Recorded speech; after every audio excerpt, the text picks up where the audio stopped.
Good evening. Good evening. Thank you. I'm Eduardo Peñalver. I'm a professor in the law school. Also the 22nd president of Seattle University. It's a pleasure to welcome you all this evening to this really important event and celebration of the installation of Tony Varona as the 9th Dean of Seattle University's Law School. I want to extend a particularly special welcome to Chief Justice Gonzalez. We're honored by your presence here and by your participation in this celebration. This installation has very special significance for me personally because it involves the academic unit on campus where my faculty appointment resides. So in a very real sense, we're here to celebrate the installation of my boss. But it's also important for the context it holds within the university as a whole. The law school is a crucial part of Seattle University and plays an essential role in our future success. The law schools generally serve as vital intellectual centers within their universities, and I've always referred to law schools as kind of the Casablancas of their institutions, since they excel at bringing people together across disciplinary boundaries to discuss vitally important issues that matter both on campus and off campus. They serve as a crossroads within universities and bridges to the communities off campus. And of course, the alumni of the law school are among our most influential and successful graduates, and so we celebrate them and the law school at the same time. And Dean Varona takes the helm of Seattle University's law school at a crucial time for both the university and the law school. His first year as dean marks the 50th anniversary of the law school's founding, and that milestone, I think, gives his deanship very special significance as his leadership presents the opportunity to set the stage for the law school's second half-century. In addition, he joins at a time when Seattle University as a whole is in the midst of a significant period of leadership transition. To call that transition, I think, generational would not be an exaggeration. After 130 years under Jesuit leadership, we're now under lay leadership for the first time in our history. And in the past year and a half, we've welcomed a new president, 3 new vice presidents, and 3 new deans, including Dean Varona. All 7 of us are people of color, and we know that the years ahead promise to be challenging times for Seattle University and for higher education as a whole. Those challenges include the so-called demographic cliff. If you don't know about it, Google it, which will put undergraduate education under increased pressure and already is starting to do that. But the challenges we face also include increasing political polarization in our polity, growing hostility towards higher education from a number of different directions, and a number of existential threats to our democracy. And as we confront these institutional and societal challenges, I think the law school will play a central role. And I just take great comfort in knowing that our law school has Tony Varona at the leadership position. And he brings to that role the knowledge and experience that he's built up over an incredible legal career as a practicing lawyer and as a legal academic and administrator, coupled with a tremendous amount of energy and vision, topped off with the personal warmth that Cubans are known for. As important as the gifts he will bring to the law school are the gifts that he will bring to Seattle University and to our team of senior leaders.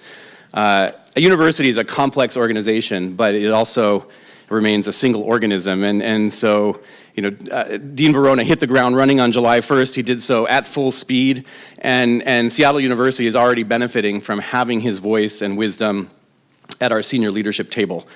And so just to sum up, we are a stronger university with Dean Varona guiding our law school into the future. Congratulations and welcome. And I now welcome to the podium our provost, Shane Martin.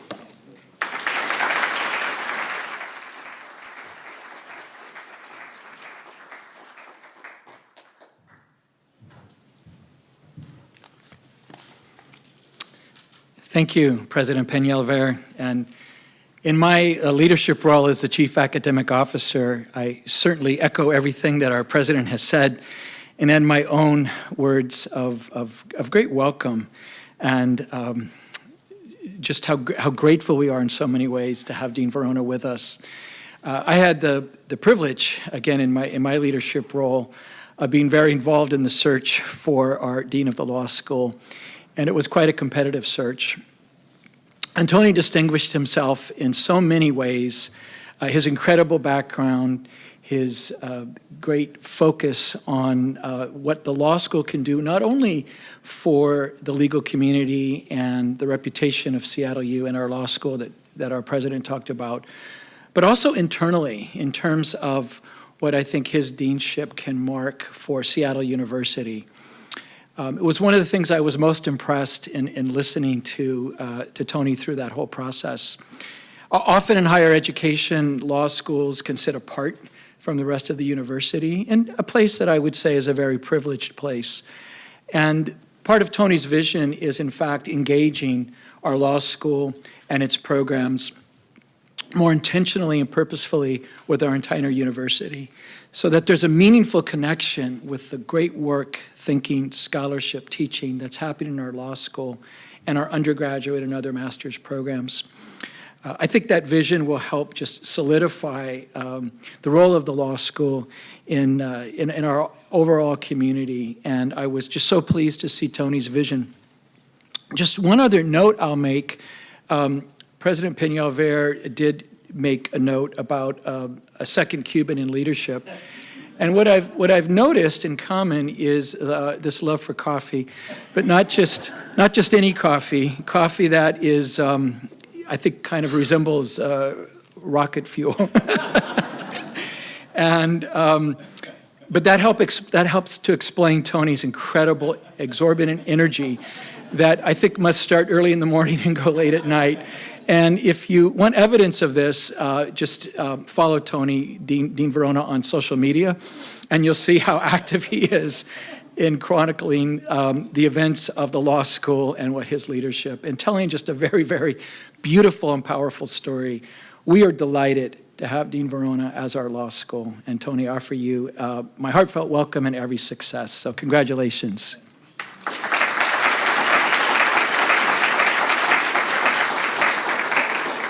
And it's now my great privilege to introduce the Chief Justice of the State of Washington, Stephen C. Gonzalez.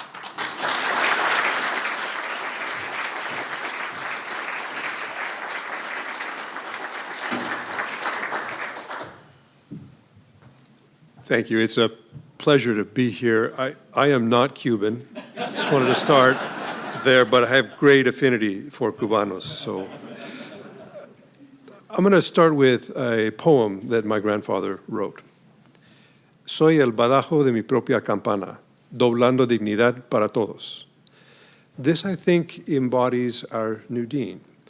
Translated, that means I am the tongue of my own bell, ringing dignity for all.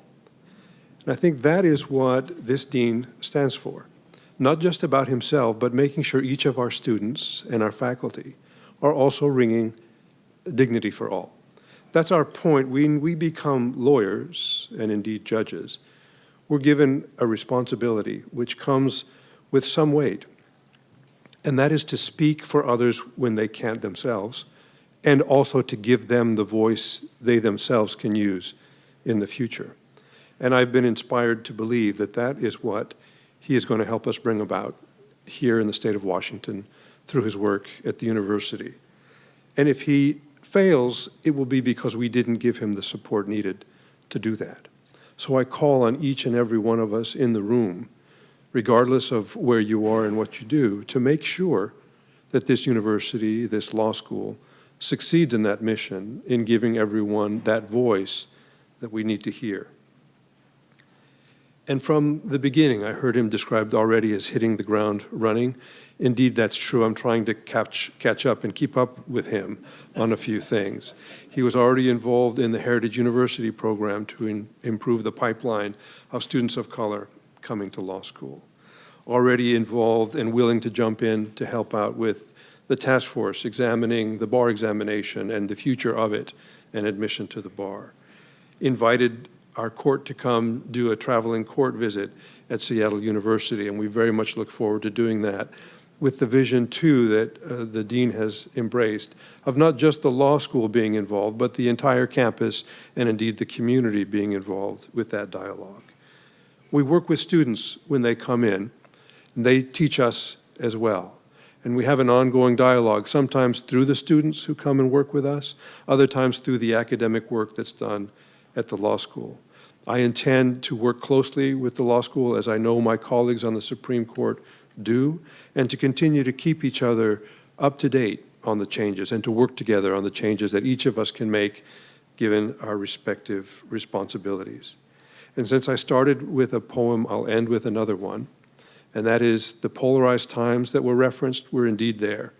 This poem is a haiku, Uchitokete kori to mizu no nakanaori, which means while melting, ice and water resolve their differences. So let's resolve our differences together, and I'm just so pleased that we'll be doing that work with each other. So congratulations.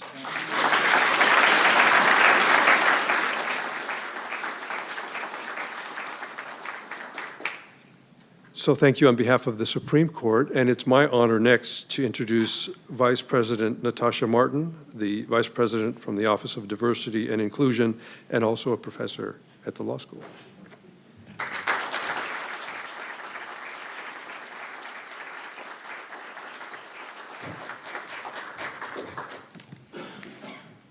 Thank you so much, Chief Justice Stephen Gonzalez, for your presence, but also for your powerful words.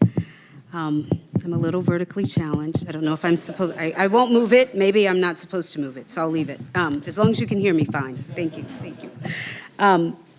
So welcome, everyone. It is always so wonderful to be in the presence of my law school faculty and staff colleagues and students and alums and friends who are here today.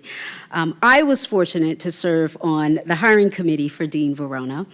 I am thrilled to be able to introduce him to all of you today. Dean Varona had an esteemed career before reaching our own Sullivan Hall, serving as general counsel and legal director for the Human Rights Campaign, teaching and leading illustriously for years at American University, and most recently serving as the dean of the University of Miami School of Law. He brings to our law school a deep knowledge of law school academia, a rich experience in social justice legal work, and a true commitment to changing the face of legal education. So beyond his bona fides, though, is Tony the person. When you meet Dean Varona, be ready to experience the compassion, the warmth, and of course, the necessity of the selfie, so that, and you've heard about this already, so that he can memorialize his encounter with you in the Twitterverse and beyond. In my work as Vice President for Diversity and Inclusion here at Seattle University, I had the pleasure of inviting Dean Varona to contribute his reflections to our university's observance of Hispanic and Latin American Heritage Month. There, Dean Varona reflected on his immigration to the United States from Cuba at a young age and how the experience formed his worldview and commitment to the law.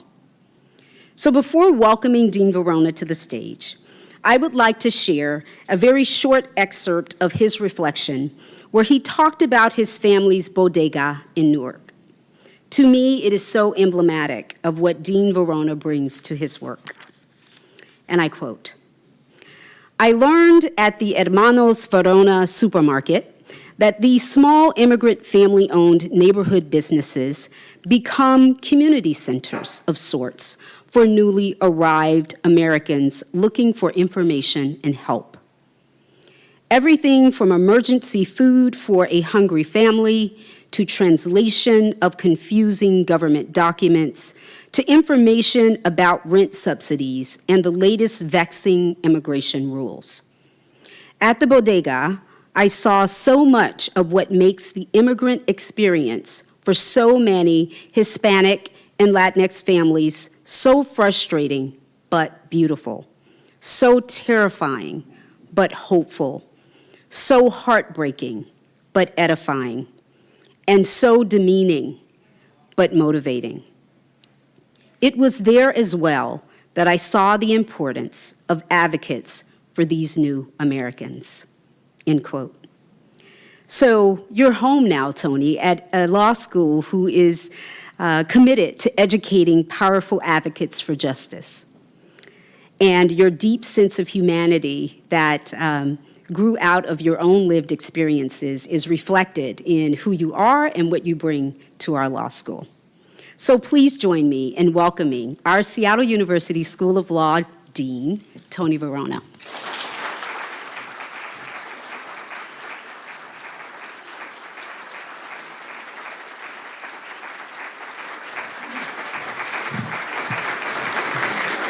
Thank you, everybody, so very much, and good evening to everyone. I'll just start off with two quick comments to what was just said. On the Cuban coffee point, the great thing about Cuban coffee is that it doesn't just wake you up, it allows you to see into the future. It's that strong. And on the social media point, the funniest thing I have ever seen on social media was after I accepted my offer and Shane announced it to the world, President Peñalver tweeted, and I'm not kidding, he tweeted, you could actually look for this, the Cuban-American takeover of Pacific Northwest higher educational institutions is progressing apace. That's all he tweeted, and he tagged me and Ana Marie Cauce, the president of the University of Washington. So, but thank you all very much. Thank you, President Peñalver, Provost Martin, Vice President Martin, and Chief Justice Gonzalez. Thank you all for coming, everyone. I am deeply honored by your words and your presence, as I am by the warm embrace and attendance of so many SU and SU Law community members, distinguished guests, donors, and friends before us. Thank you for your presence, for your generosity, and for your interest in the future of Seattle U Law. I thank President Peñalver and Provost Martin for hiring me. We are so very fortunate to have Eduardo and Shane as our leaders at SU. They are brilliant scholars and teachers and administrators who celebrate and promote the talents of their colleagues. They also are undertaking very strategic and ambitious work for our university that is allowing SU to lean into and actualize our mission and achieve a greater prominence in unprecedented ways for our university. Our future at SU is a bright and exciting one, in large part because of them. Thank you, Vice President Martin, for leading our DEI work so brilliantly and for making Seattle University a national model in student-centered DEI innovations in higher education. I am privileged to work with you as an SU leadership colleague and especially honored to count you as a faculty colleague at SU Law. Mr. Chief Justice, I am so very proud now to live in a state whose Supreme Court, led by you, Chief Justice Gonzalez, is leading the nation in modeling and instantiating in our law enlightened, anti-racist, pro-equity, pro-diversity, progressive judicial jurisprudence, one that narrows the gap between law and justice. Thank you, sir.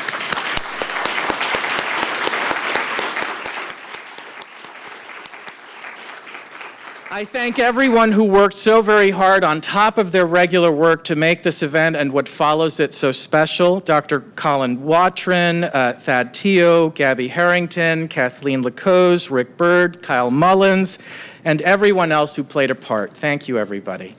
I thank the many colleagues and loved ones and friends who have traveled long distances to be here, including my dear mentor from college, Dean Lisa Toom. Dean Toom sparked and cultivated in me when I was only about 19 years old an interest in higher education administration, and who only recently retired from her long career at Dartmouth College, the college that recruited her away from my alma mater, and that I have not yet forgiven for doing so. Whenever Dartmouth is in some kind of a sports competition, I root for the opposing team, without fail. Old resentments die hard for Cubans, I'm sorry. These first 4 months in my deanship here at Seattle U Law have been among the happiest and most important of my life. Since March, really, the last 8 months, 4 as dean designate and 4 as dean, I have immersed myself in this wonderful community to learn all I have been able to learn about its members, its guiding values, its spirit, its origins, our strengths, our opportunities, and our promise.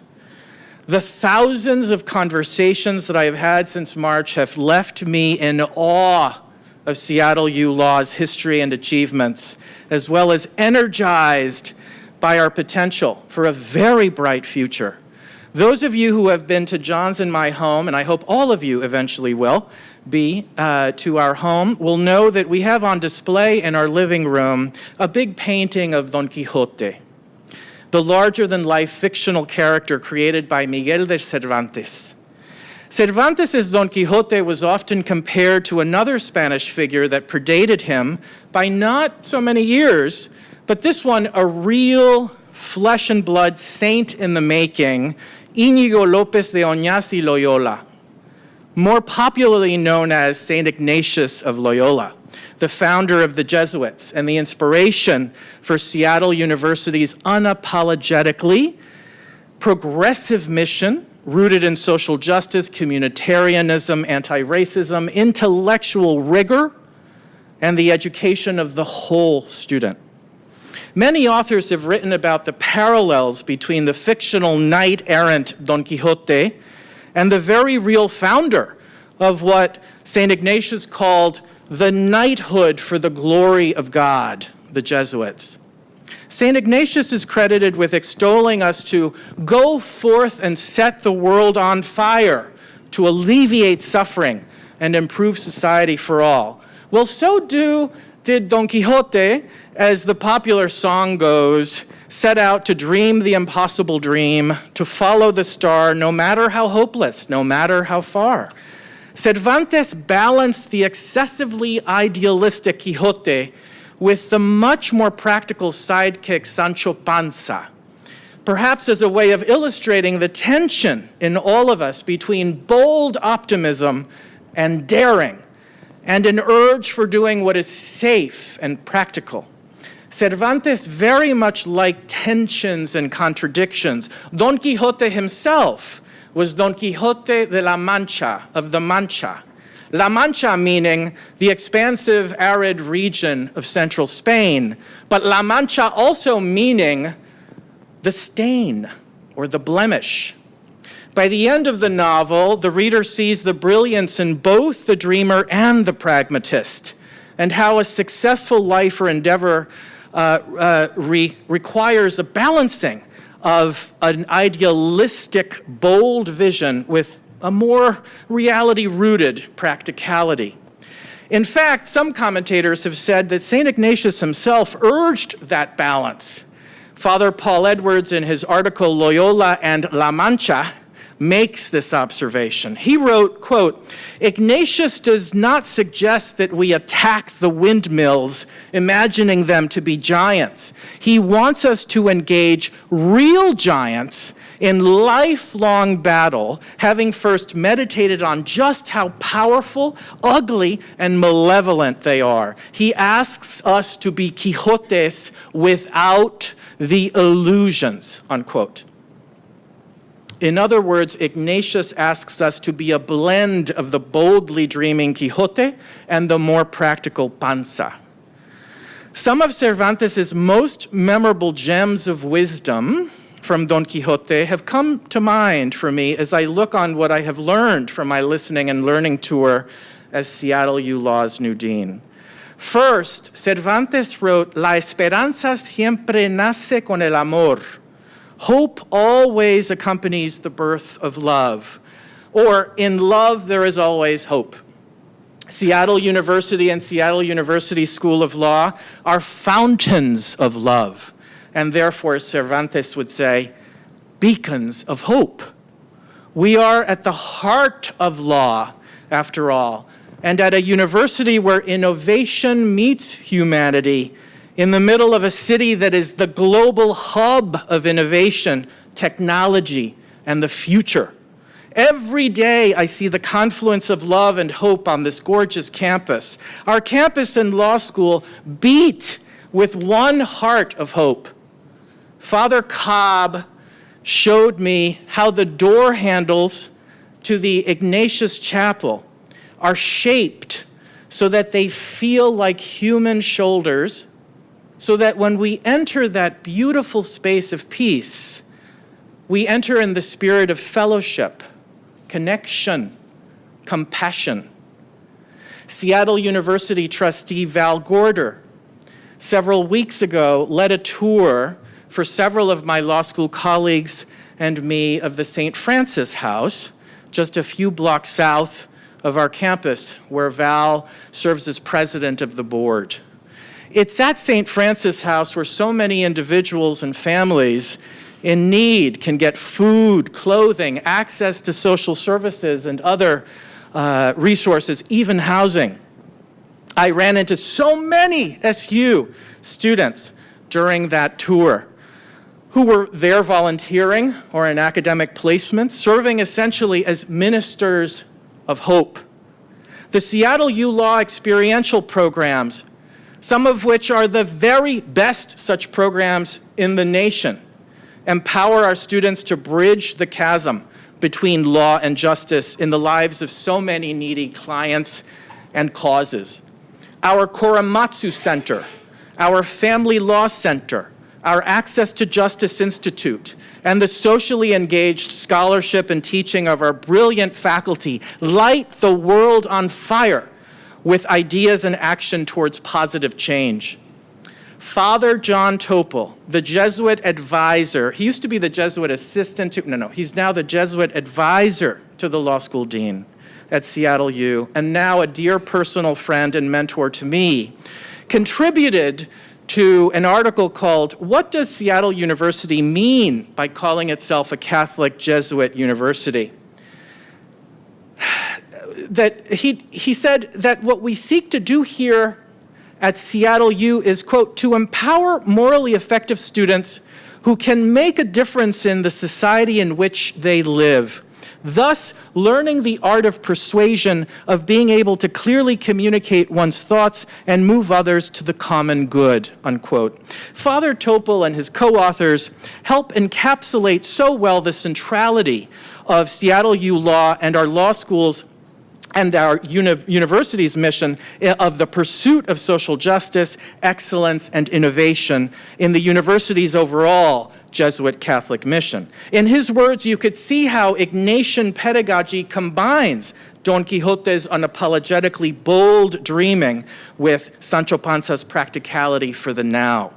Father Topol also writes about how our pedagogical approach, quote, "is committed to the full development of the human person," how Seattle University strives for graduates committed to more than corporate or individual advancement, he and his co-authors write, but rather the advancement of all persons across the globe, unquote.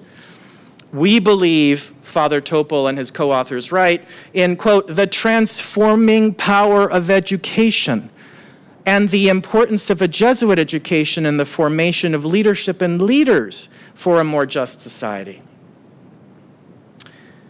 The belief, he and his co-authors write, that good ultimately triumphs over evil inspires in the university community a sacrificial commitment to the good achievable here and now, unquote.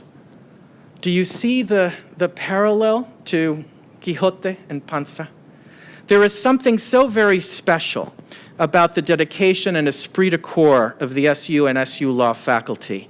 Not only have I come to have deep admiration and affection for my SU Law faculty and staff colleagues, but our colleagues, both at the law school and across the university, have impressed me with their brilliance, creativity, and praxis, how they have made our Jesuit Catholic mission come to life. Professor Constance Anthony, now one of the greats on the SU faculty, is Professor Anthony here? No? She will get the video. It was one of my professors at Boston College when I was a political science and French lit double major there. A first-generation immigrant, not quite yet openly gay young man with English as a non-native language, a bad case of imposter syndrome, and feeling somewhat disoriented as a freshman and sophomore from working-class Newark, I walked into Professor Anthony's class. The first course I took with her was African politics, I think, and I was immediately embraced by her warmth and engaged by her intellect. Professor Anthony was one of the first professors who inspired me to dream the impossible dream of an academic career for somebody like me. The joy and depth with which she lectured and engaged us in dialogues without notes were contagious. She looked deeply into our eyes as she taught. She honored and nurtured us with her intellect, with her love of foreign cultures and politics, with her joy for theoretical and doctrinal mastery of her subject. She pushed us. She encouraged us. She coaxed us to grow. She made all of her students feel at home under her wing. She made us all soar, no matter the color or texture of our feathers. I took 2 courses with her, and in my junior year, Seattle University stole her away from Boston College.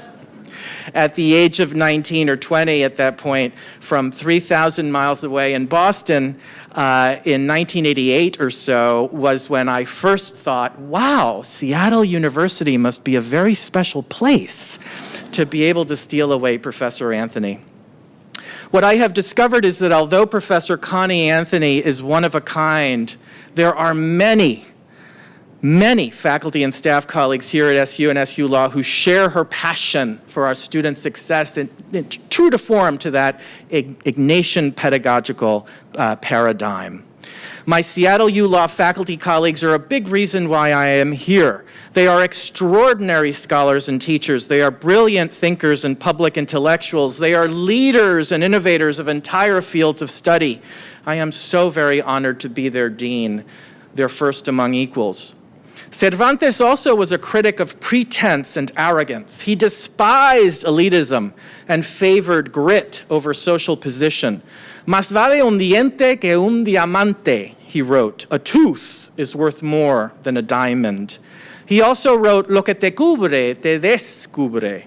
Roughly, what covers you discovers you, which means that appearances or socioeconomic standing really mean nothing, and what matters is our character and our deeds. Practice over pretense. Yet another Cervantian principle, in fact, that harkens back to St. Ignatius' teachings. Seattle U Law students and alumni vivify this quality of being known for deeds and not just words. We were delighted a few months ago to discover and share the extraordinary good news that Seattle U Law has graduated by far the largest number of Thomson Reuters super lawyers of any law school in the entire Pacific Northwest region of the United States. Seattle U Law graduates are #1 in this rating, which identifies the top 5% of lawyers across 70 fields of practice. Was I thrilled that we uncovered this great news? Yes. Was I surprised? Not one bit. In fact, we unearthed this stupendous laurel because I kept coming back to my office from meetings with our alumni all over the region with my mind blown by how our law school has been graduating some of the most well-rounded, gifted, thoughtful leaders, innovative leaders in law I have ever encountered in my 30 years of practice. Our Seattle U Law alums are leaders at the highest levels of private practice, public interest work, creative work, government, the judiciary, and corporate America. They are business owners, innovators, thinkers, entrepreneurs, academics, public intellectuals, in the courtrooms, in the boardrooms, in the social service agencies, in the media, from the suites to the streets. Our graduates are leaders. Those of you who know our Seattle U Law students know that they graduate to become super lawyers because they come to Seattle U Law as super students. Our students come to us from all over the region, across the country, around the world. Our students are richly diverse, very well-rounded. Many of them are first-generation trailblazers for their families and have overcome great personal odds to join our law school community. In Don Quixote, Cervantes wrote, "El que lee mucho y anda mucho, ve mucho y sabe mucho." He who reads and he or she who reads and travels widely sees and knows much. Well, our students graduate to be leaders in law because, in fact, they have not only read much, that goes without saying, but also they have traveled much in their walks of life, in their experiences, and in their passion for making the world better for those around them. Our students are worldly, they are multilingual, multicultural, multiracial, multi-talented. In other words, our students are strivers. They come to Seattle U Law with the fire in the belly to succeed and to lead. Instead of conforming themselves to fit the sometimes stultifying legal profession, our students, our graduates, are at the vanguard of changing the law and the legal profession for the better. Our students, our alumni, our faculty and staff, therefore, are forging the future of law. Our students not only are interested in justice, they demand justice because many of them have witnessed or experienced injustice firsthand. Our students agree with the fact where Cervantes writes, "Demasiada cordura puede ser la peor de la locura, ver la vida como es y no debería ser." Too much sanity may be madness, and maddest of all, to see life as it is and not as it should be. To surrender dreams, this may be madness, Cervantes wrote. And who better to understand the value of pursuing seemingly impossible dreams of justice and equality for all than those who themselves are manifesting, making real the elusive American dream itself. It is not to tilt it at windmills to fight injustice, no matter how monstrous the adversary. So friends, this brings me to the last quote from Cervantes, and you'll forgive me as an old Romance languages major. It was Cervantes who coined the expression, "Todavía no habéis visto nada." Anyone know what that means? Todavía no habéis visto nada. Translated formally, it is, let's see, what was the formal translation? Thou hast seen nothing yet. That comes from Don Quixote. You ain't seen nothing yet. That actually comes from Don Quixote. I didn't know that, actually. And that is true for Seattle U Law. Seattle U Law has accomplished so very much in our first 50 years, but you ain't seen nothing yet. Our future is so bright given all of our strengths and the many opportunities we have before us. Seattle University School of Law is forging the future of law here and now. Together, we will leverage and build upon our law school strengths to make Seattle U Law a preeminent Jesuit Catholic law school, pursuing our boldly progressive mission rooted in excellence, innovation, and social justice. We will facilitate and celebrate the accomplishment of our outstanding faculty. We will spotlight their work, and we will help share their brilliance as public intellectuals with the world, with the nation. We will become even more prominent as a national law school, a convening institution at a time when the nation is polarized and our democracy is in peril. We will uphold our time-tested and timely Jesuit legacy and mission to serve as a center for courageous searching and civil engagement with some of the most vexing problems we face as a society, and as a beacon for truth, justice, and dignity for all. We will invite leaders from practice and the academy, from the bench and government, and most importantly, from impacted communities to join us for intellectual life events, for courageous conversations to inform and elevate. We will lead, convene, and set the agenda. We will promote brave talk, deep and attentive listening, and meaningful action. We will continue to celebrate and cultivate our diversity. We will strive to ensure that every member of the Seattle University law community feels and is welcome to engage with their whole selves in the life of our law school and greater university community. We will make our already strong and innovative curriculum one of the very best in the nation, integrating methods across programs and disciplines, and anticipating and influencing shifts in lawyers' work in all settings. We will cultivate and deepen connections with Seattle's legal, corporate, government, and public service communities, especially in the tech sector, to create new partnerships and advance our mission in innovative ways and to enhance opportunities for our students. We will do all we can to prepare our students to pass the bar exam at their first attempt and to excel in impactful positions in law. We will reconnect with and showcase our illustrious alumni community that is 12,600 members strong. True to Jesuit pedagogical tradition, we will reach out to and connect with the world. We will reinforce our already prominent experiential and legal writing programs, and we will better leverage our location at the heart of an exciting world capital of business, law, technology, and innovation as we become one of the preeminent international Jesuit law schools. Indeed, we will put Seattle U Law on the map as a powerhouse in international global legal education. It's already happening. As we reach out globally, we will innovate cutting-edge academic programs that advance our mission of access and opportunity throughout this region as our in-development hybrid satellites initiative in Anchorage, South Sound, and Central Washington progresses apace. We will communicate our strengths and accomplishments more effectively. We will no longer hide our light under a bushel. And we will ensure that our successes are properly reflected in the national rankings. We will intensify and expand community-centered philanthropic partnerships in order to reach new and greater heights of achievement and effectiveness in all aspects of our work. And we will do all of this while protecting and enhancing the strong culture of community and mutual support that we have here at Seattle U Law. John, my husband of 28 years, and I are so excited about the future of our law school and how Seattle U Law, in fact, is forging the future of law. And we are so personally committed to the success of these students, these professors, and these staff colleagues that we announce today an initial personal gift from us to Seattle University School of Law of $100,000.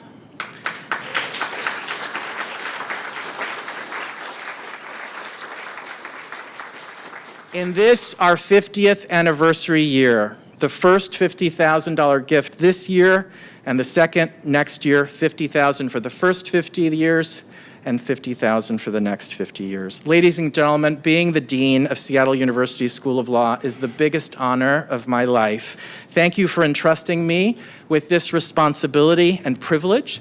I promise you that I will give it my all and hopefully make you very proud, so that we can all see Seattle U Law soar. Thank you all very much.